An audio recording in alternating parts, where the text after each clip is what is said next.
Keir Starmer obviously voted for Labour in the last general election. You voted effectively for him to be the Prime Minister. How have your views on him changed over the last year? Not going to be raising tax on working people. No tax rises for working people. A Labour government would freeze council tax this year. Well, he lied. Taxes are going up. Well, very disappointing.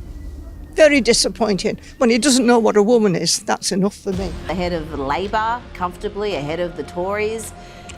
Is this the end of the two-party system in the UK? Can they maintain this momentum all the way to the election? I don't know. It's going to be very interesting to see, Rita. As you know, the electoral system in the UK is extremely cruel to third parties, insurgent parties, and so on. It's rising to their highest ever level. Look at that on your screens. It's an astonishing 33%, and that's now 13 points clear of the Labour Party in second, with the Conservatives falling away to just 16%. It's not like list systems like the Netherlands has, for instance, where, you know, there can constantly be parties that come up and take over and either rule well or otherwise and get chucked out or kept in power. It's just not like that in the UK. There's always been this expectation that the two-party system can't be broken. And I suppose people think back to the 1970s and 80s and the SDP and so on. But actually, you know, of course, sometimes a party does die. And that was, of course, the case with the old Liberal Party more than a century ago.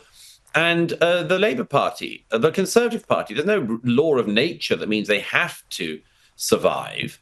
Keir Starmer, our socialist Prime Minister, is terrified. Do you know, he mentioned me 16 times today in a speech. I'm living rent-free inside his head. Are you panicking because Reform is so far ahead in the polls, it seems? Is he living rent-free in your brain? And I want to protect working people from Nigel Farage, because I want to protect them from what he will do, which is exactly the same as Liz Truss, which will have a direct impact on their lives. So I don't need lessons from Nigel Farage. What are you supposed to say about a Prime Minister who doesn't know what a woman is? I mean, what honestly, what are you supposed to say to a man like that? The interesting thing for Reform really will be whether or not they can demonstrate that it's not a one-man party, that it's not just Nigel Farage, and without him, there really isn't a party. Nigel Farage is an extremely brilliant campaigner, exceptionally brilliant campaigner, and an incredibly talented politician. But in order to get anywhere near actually looking like he's a figure that can head a government, he'd have to surround himself with many people of an equal or similar caliber. And he's just never been able to do that. And I'm afraid that the infighting that Reform has already seen is a sort of a bad sign in that regard.